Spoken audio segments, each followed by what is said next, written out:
Bonjour, bonjour, bienvenue sur le plateau de Batijournal TV. Nous sommes à Angers, congrès bâtiment durable, congrès international Cities to Be. Et j'ai avec moi les deux co-organisateurs, enfin les deux présidents donc de l'Alliance HQE GBC à ma gauche, Monsieur Philippe Vandemel. Bonjour. Bonjour. Et à ma droite, Monsieur Laurent Rosset, président de Novabuild. Bonjour. Bonjour. Et je vais vous poser la même question à tous les deux. On arrive donc au terme des 2 jours de congrès. Et je vais vous demander ce qui vous a marqué. Alors, je ne sais pas lequel veut commencer. Allez-y.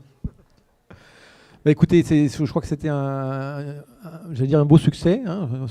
Ce qui est important, c'est de voir la réaction des gens. Hein. Et ce que je retiens, moi, effectivement, c'est qu'il y a eu beaucoup de rencontres, beaucoup d'échanges et presque une communauté qui se consolide de gens qui sont vraiment motivés compte tenu de l'urgence pour aller plus loin, aller plus vite, aller plus fort dans la rénovation, dans le bâtiment durable, dans la ville durable. Voilà ce que je retiens.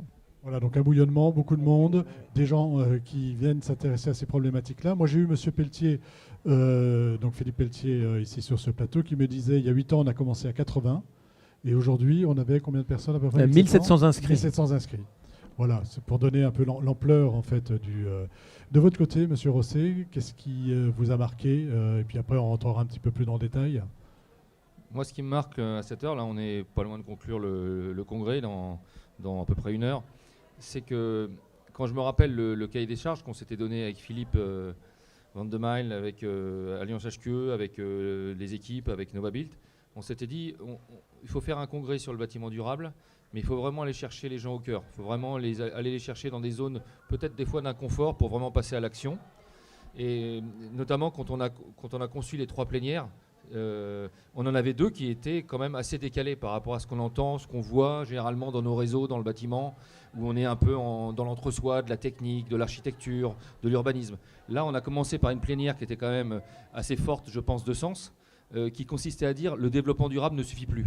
Alors, vous faites un congrès sur le bâtiment durable, et dans cette plénière, vous commencez par dire aux gens ça suffit plus. Vous voyez ? Donc, il y avait un côté assez décalé là-dessus. La deuxième, c'était des expériences réussies, on va dire, on était un peu dans le classique. La troisième, cette idée de dire, on ne va pas parler de bâtiment, on ne va pas parler d'aménagement, on va parler de financement, on va parler d'argent, et on va se dire qu'on n'arrive pas à parler aux financeurs, et les financeurs n'arrivent pas à nous comprendre. Vous voyez ? Ça aussi, c'était décalé. Et moi, ce que je retiens vraiment, l'image forte, c'est le nombre de gens pas possibles qui sont venus me voir pendant les pauses en disant, mais on avait ce besoin, on ne le savait pas, mais ce sont les sujets finalement dont on avait envie de parler. Voilà, on avait envie de parler de ça. Parce cette adéquation qui est inespérée à mes yeux et finalement qui est tombée pile poil. Pourquoi ça ne suffit plus le développement durable ? Alors ça, c'est la vraie question de fond, c'est la très bonne question. C'est une très bonne question, c'est que effectivement, et j'en reviens à la première plénière, les constats sont ce qu'ils sont. C'est-à-dire que notre secteur, comme le monde en général, et la France y compris, émettent toujours autant, voire plus de carbone dans l'atmosphère que depuis 2015. On n'a pas arrêté d'émettre. Il y a une inertie dans les habitudes, dans les façons de faire. On ne change pas de modèle comme ça. Et donc, en fait, on est aujourd'hui sur les schémas émetteurs craints par le GIEC. Et on a envoyé une bombe climatique à retardement dans l'atmosphère. Donc, le fait de dire le développement durable ne suffit plus, forcément, on pose la question que vous posez. Alors c'est quoi ? Eh bien, effectivement, c'est 2 choses. Ça suffit plus, donc il faut le faire quand même. Il faut quand même faire du développement durable et freiner à mort. Hein. Quand vous avez un obstacle devant vous, vous commencez par freiner, mais vous avez enclenché l'airbag et vous avez mis la ceinture de sécurité. Ça veut dire quoi ? Ça veut dire que vous avez adapté vos villes au climat chaud. Il y a beaucoup de thématiques d'ateliers qui sont là-dessus.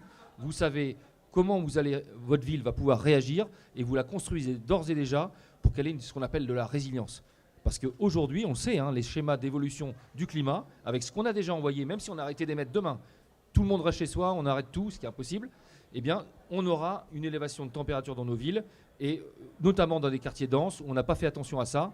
Et les maîtres d'ouvrage, demain, viendront nous chercher, nous les professionnels, en nous disant « Mais pourquoi vous ne nous l'avez pas dit ? Pourquoi vous ne nous avez pas dit qu'il ne fallait pas sanctuariser ici ? Pourquoi vous ne nous avez pas dit qu'il fallait mettre des couleurs claires, qu'il fallait mettre de la végétation, de l'eau, etc. » Nos concitoyens, littéralement, crèvent de chaleur l'été, parce que c'est le vrai sujet, c'est ça, c'est comment va-t-on bien vivre en ville l'été. Et on a abordé ces questions-là à Cities to Be, c'était pas gagné. Voilà, ça dérange. Et ça dérange, et c'est pas toujours ça. On n'en parle pas si souvent que ça, et on en a pas, parce qu'on parle pas de la petite canicule qui va durer 1 semaine, on est bien d'accord. On parle dans 20 ans des canicules qu'on risque d'avoir sur 1 mois ou 1 mois et demi. Oui, alors c'est ça, c'est-à-dire qu'on sait, pour juste un chiffre, je ne veux pas vous asséner de chiffres, mais on a aujourd'hui dans l'atmosphère envoyé en partie par million, c'est-à-dire grammes par tonne, pour être simple. On a envoyé autant de gaz carbonique, effet de serre, qu'il y en avait dans l'atmosphère au moment où l'homme apparaissait sur Terre, il y a 3 millions d'années. Alors vous me direz, il n'y avait pas d'homme, comment on sait quel temps il faisait? En fait, on le sait, il y a des biotraceurs. Et le climat qui faisait il y a 3 millions d'années, c'est un climat très hostile. La chose que les gens savent, mais des fois on a du mal parce que c'est compliqué à admettre, c'est que ce climat-là, il n'est pas encore perçu par l'homme parce que le taux de concentration de CO2 dans l'atmosphère, c'est le climat qu'on va avoir dans 30 ans. Vous voyez? On sait, en gros, ce que je vous dis là, en résumé, on sait le temps qu'il va faire dans 30 ans, on sait que c'est très hostile, donc on sait qu'il faut déjà adapter les villes. Voilà, donc commençons dès aujourd'hui. Ça veut dire qu'on est passé de l'échelle du bâtiment à celui de la ville. Oui, c'est un gros enjeu aussi, c'est vraiment de passer à l'échelle du bâtiment, à l'échelle de la ville, du quartier puis de la ville, parce qu'on est la façon dont on organise les villes, ce que disait Laurent, la façon dont on organise les espaces verts autour, la circulation de l'eau, c'est essentiel pour le futur. D'abord pour l'atténuation, mais aussi pour l'adaptation qui est un enjeu fort.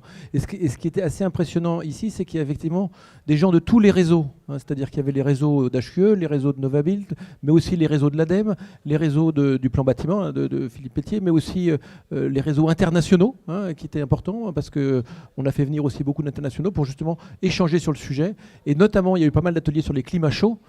C'est à la fois pour répondre aux problèmes d'aujourd'hui de ces pays-là, mais aussi nous préparer, nous, à l'avenir. À l'avenir pour nos climats chauds. Je voudrais... donc, le bâtiment n'est plus tout seul. Il est inclus dans l'îlot, dans la ville. Sur l'étalement urbain, sur la ville qui s'agrandit, sur la densité, comment on a réfléchi et qu'est-ce qui s'est dit ici? Alors, il y a eu des exemples très intéressants. En fait, la densité n'est pas un gros mot. Vous voyez, ça c'est des phrases, des verbatims qu'on a entendus. La densité peut être heureuse, elle peut être conviviale, elle peut être souriante. En fait, elle se conçoit déjà avec les gens. Les gens, en fait, c'est pas qu'ils n'ont pas... La densité, si vous voulez, des fois on a un peu peur de la grande hauteur, mais c'est pas forcément ça la densité. La densité heureuse, c'est une densité où on a assez de soleil suffisamment pour bien vivre, qu'on n'est pas gêné par un ombrage qui vient de son voisin, que la parcelle a été bien étudiée. Par exemple, je vais vous prendre un cas très concret. Aujourd'hui, quand vous avez en ville un îlot urbain, on fait encore des choses assez délicates quand on sait le climat qu'on va avoir demain. Des fois, on donne sur un même îlot 4 parcelles à 4 promotions différentes, sans forcément obliger ces promotions à travailler ensemble. Chacun va faire quelque chose dans son coin. Et on a des règles d'urbanisme où quand c'est chacun, on n'a pas le droit de plonger l'un chez l'autre. Donc on nie quelque part la densité et au résultat, on est moins efficace sur la parcelle. On artificialise plus de terre, on envoie plus d'ombre chez le voisin parce qu'on n'a pas le droit de regarder ou avoir un vis-à-vis. Alors que si on raisonnait à l'îlot en disant finalement il y a 4 promotions, il y a 4 promoteurs, mais c'est le même projet, eh bien vous créez des résiliences, vous créez des ondes portées intéressantes pour le climat, vous créez des arbres en pleine terre, vous créez de la convivialité et du bien vivre. Voyez, et donc ce sont les façons de faire qu'on a aussi questionné à cette histoire. Voilà, il faut aussi s'intéresser à la façon de faire. C'est amusant ce que dit Laurent sur la densité n'est plus un gros mot, ça a été dit, mais c'est effectivement pendant un certain temps, quand on parlait de densité, qui était déjà nécessaire il y a quelques temps, notamment en lien avec les transports publics, parce que et pour les transports et pour le développement durable, la densité est un vrai enjeu. Il y en a qui avaient inventé un mot qui était compacité, pour ne pas dire densité. On revient au mot exact qui est bien la densité parce que ça revient. Donc c'est un vrai enjeu. Et au-delà de la partie espace vert, il y a aussi le problème de mutualisation. Quand on a de la production électrique, c'est pas mal de passer aux voisins lorsqu'on ne consomme pas, d'avoir de la mixité des fonctions, d'avoir des bureaux et des logements pour pouvoir justement échanger des parkings qui ne sont pas utilisés de la même façon. Et donc tout ce travail-là, c'est en cours et c'est bref cette logique de cities, de passer au niveau du quartier et de la ville qui est essentielle. Et c'était un des objectifs qu'on avait ensemble, de marquer aussi les esprits. Passons du bâtiment à la ville et ayons cette vision systémique qui est un peu plus lente à prendre et qui est plus difficile d'ailleurs à prendre. Voilà, pas si simple de passer du bâtiment qui est tout seul à la ville et au bâtiment dans son environnement. Oui, et je vais m'inscrire tout à fait dans ce que dit Philippe en complétant. Vous savez qu'on a eu la chance d'avoir 2 ministres qui sont venus à Cities to Be, donc Emmanuel Vargon et Julien de Normandie. Et figurez-vous que c'est la première fois dans un congrès du bâtiment où j'ai entendu 2 ministres dire devant tout le monde qu'il est peut-être temps de passer non plus à l'extension permanente, mais à la reconstruction de la ville sur elle-même. Intensifier l'existant, ce qui existe déjà, pour prélever moins, pour préserver de la terre agraire, parce qu'on va en manquer, pour faire de l'agriculture urbaine, et finalement de se dire construisons moins, construisons mieux. Et c'est pas forcément moins de mètres carrés. Parce que si vous remplissez déjà tout ce qui est vacant, vous créez assez de logements en région parisienne par rapport à toutes les familles qui attendent. Il y a 50 000 familles qui pourraient être logées dans les bureaux vacants en région parisienne, par exemple. Voilà, et le bureau, aujourd'hui, on sait qu'on a du mal à le transformer en logement. Alors oui, si c'est pas prévu à l'avance, mais ce sont des questions qui ont été évoquées. C'est effectivement très intéressant parce qu'il y a plusieurs blocages dans le changement de bureau en logement. C'est-à-dire que d'abord, les bâtiments ne sont pas toujours prévus pour ça. Il faut les concevoir le plus tôt possible. C'est-à-dire c'est aussi les concevoir pour pouvoir être déconstruits et réutiliser les matériaux. Donc il y a plein de sujets derrière. Mais en plus, les propriétaires ne sont pas prêts à passer facilement. Tiens, je vais faire du logement, ce n'est pas les mêmes métiers, etc., etc. Donc il y a pas mal de cliquets à ouvrir pour vraiment que ça se... Et ici, c'est des choses dont on a parlé. Absolument, ouais, c'était dans des plénières et dans des ateliers. Oui. Je reviens sur l'étalement urbain. Est-ce qu'on dit les ministres? Est-ce que vous pensez que c'est un vœu pieux ou est-ce qu'il y aura vraiment peut-être des mesures qui seront prises pour dire bon, maintenant ça suffit? Alors, oui, c'est vrai qu'on a toujours du mal à se dire est-ce que finalement on est en guerre contre nous-mêmes dans cette affaire. Le climat se dérègle, c'est presque une guerre, vous voyez. Donc, en temps de guerre, on se rappelle, des fois il y avait des restrictions. On est dans un pays de liberté, tant mieux, mais peut-être qu'un jour, dans cette guerre-là, pour bien vivre demain en ville, il faudra commencer à penser à certaines restrictions.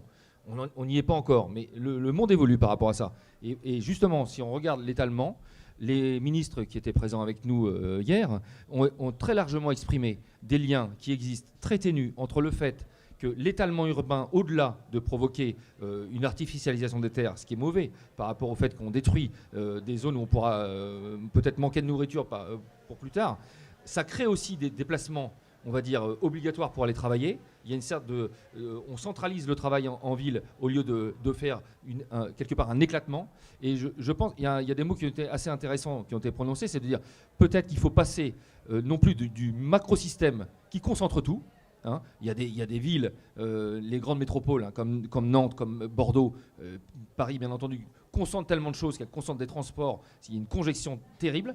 Et moi j'aime bien cette phrase de dire il faut passer de ces métropoles qui sont aspirantes, qui aspirent tout, et donc les problèmes, aux villes qui sont inspirantes. Et c'est un petit clin d'œil que je fais à Angers, qui est une ville de la bonne taille. C'est pour ça aussi qu'on a voulu ce congrès ici.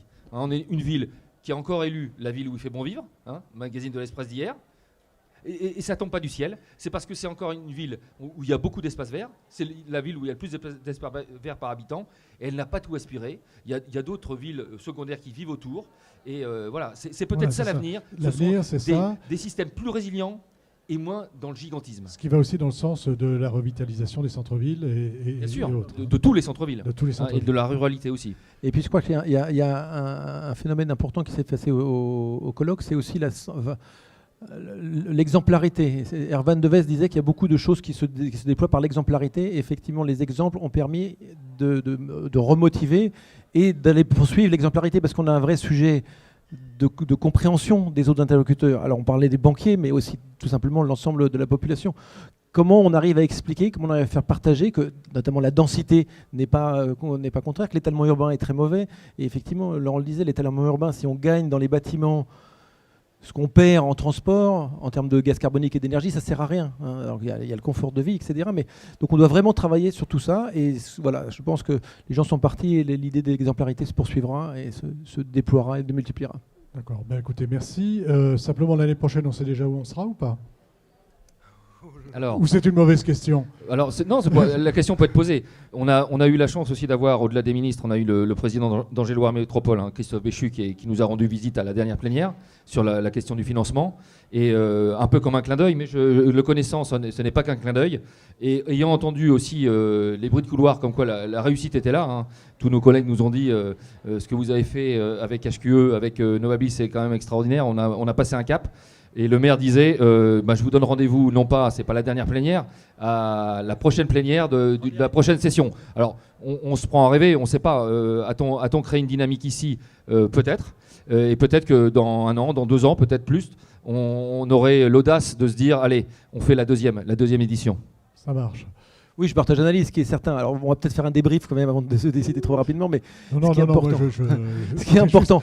Non, mais l'idée de refaire, on a besoin de faire l'ensemble de ces réseaux. Comme c'est plutôt porté par d'autres peut-être. C'est une demande, et la question c'est comment on fait. Effectivement, Angers est une ville tout à fait adaptée pour pouvoir travailler ici et assez pratique pour l'ensemble des intervenants. Donc oui, c'est une bonne échelle. Donc on est vraiment. Donc l'idée de refaire, c'est dans l'esprit. peut-être pas tous les ans parce que c'est quand même un sacré boulot.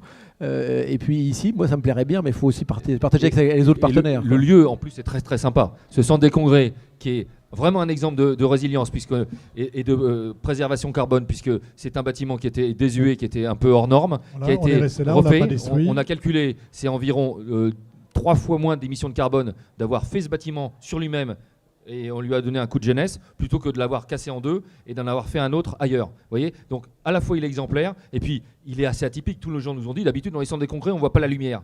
Alors que là on a vu sur le jardin des plantes et c'est cette ouverture d'esprit qu'on voulait. Donc globalement on a quand même un écrin avec ce centre des congrès tout à fait propice à éventuellement envisager la suite. Voilà, et un bâtiment qui est exemplaire par rapport à ce qu'on a envie de faire aujourd'hui. Merci messieurs d'être venus sur le plateau de Merci à Bâti-Journal TV.